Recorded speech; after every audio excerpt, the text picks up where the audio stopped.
pag-atiman sa mental health ug ang pag-awhag sa kabataan nga mosalmot sa paugnat sa kusog mao'y gitutukang adbokasiya ni James Vidal, kinsa representante sa Ormoc City, Leyte para sa umaabot nga Misters of Filipinas 2022. Gawas nga usa siya ka tinunan, usa usab siya ka model ug athlete nga iya magamit paghingusog alang sa iyang adbokasiya. Ang pagsalmot niya sa pageantry mo'y usa sa mga plataporma nga iyang gisudlan aron daghan pang mga kabataan ang iyang matabangan ug mandasig aron makapadayon sa ilang kinabuhi. Karong buntaga ato siya makauban ug sayran nato ang iyang istorya sa kinabuhi dinhi lang sa GMA Regional TV Live. Atong ilailahon karong buntaga makapuso kinsa kining batan-on nga mo representar sa Ormoc City sa Leyte alang sa umaabot nga Misters of Filipinas Pageant 2022 James Vidal.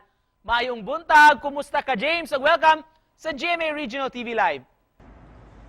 Good morning sa tanan mga televiewers ug maupay na aga sa mga taga-Ormocanon ug taga-Samar. Ako din si James Vidal and thank you for having me today. James, as a model og pageant enthusiast, unsaon ko nimo pag-maintain sa imong physique ug how do you carry yourself? So I maintain my looks and physical looks by eating healthy and going to the gym as much as possible, even though I school, but I'll make time to go to the gym. And that would be how I maintain my physical look. Karong tuiga napili ka nga first runner-up sa usa ka pageant dinhi sa Sugbo. James, unsaon mo nimo paggamit kining maong experience nimo sa umaabot nga Misters of Filipinas 2022?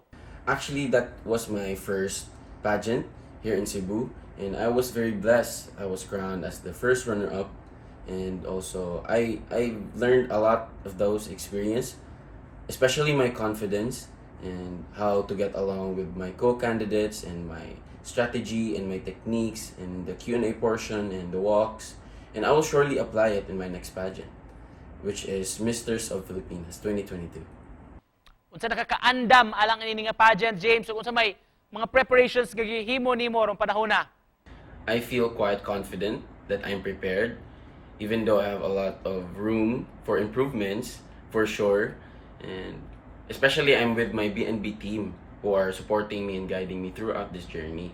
And for my preparation includes practicing my walks and also training my public speaking and of course maintaining my physique.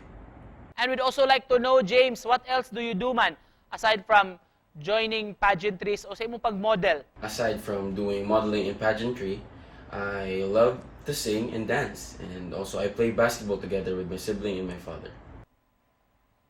And what makes your advocacy unique among other nga mga contestants sa competition, James?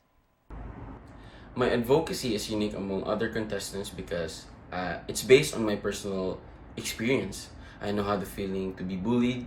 I know how it affects your self-esteem, and I want to share it.